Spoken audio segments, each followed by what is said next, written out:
Now, you know, there are any number of quarterback scenarios out there for the Titans. Mike, draft, of course, and a trade if there is a collective bargaining agreement anytime soon. I don't know if that's going to happen. We'll know shortly. What are your thoughts? Well, there was a lot of talk about the Titans having to reach a point where they call it rock bottom.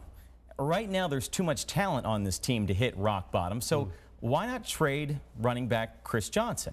I've heard about that. You've heard about it. Yep. Let's think about it in depth. CJ has 2 years left on his 5-year deal that he signed back in 2008.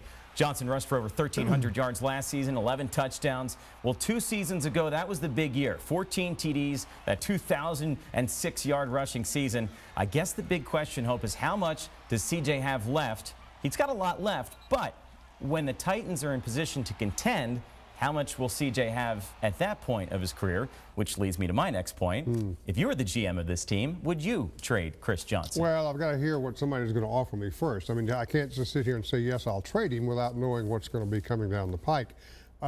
It's a possibility. There's no question about it. There is precedent for that sort of thing to happen. We know that. How about the Ricky Williams trade in 1999? The Washington Redskins gave up the 5th pick in the overall draft to Mike Ditka and the New Orleans Saints. And what did Ditka do? He gave up everything in 1999. All of the draft picks. Some folks thought it was stupid. He still thinks it was a pretty good idea.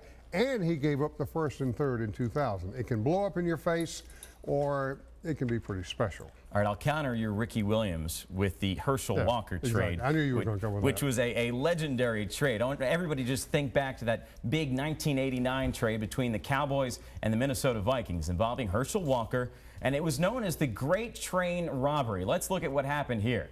Jimmy Johnson made the deal. Vikings get Herschel Walker, 4 other picks over the next 2 years, but look at what the Cowboys got in time. 5 players and 6 future draft picks. The picks ended up landing Emmitt Smith when the Cowboys traded the Vikings' 1990 first-round pick and a 3rd rounder to the Steelers for the 17th pick.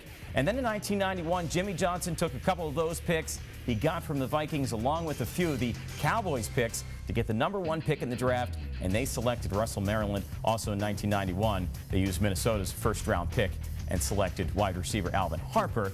So basically, all of these picks combined to get the Cowboys a couple of Super Bowls and in the position to get the players they wanted to be. And in doing so, the Vikings blew up a potential Super Bowl team. And the one thing we talked about Andrew Luck in that story, John McClain said, well, what if we're right there, but we miss them because we went, 3 and 13. If you have the picks, you might be able to wheel and deal to get yourself in the position to get the quarterback that you need. Yeah. I love the deal, and I think we should hear a lot about these trade rumors this offseason. Interesting scenario, and let's get a collective bargaining agreement under the table here, and we'll see if it works out. Daytona last week with an improbable winner.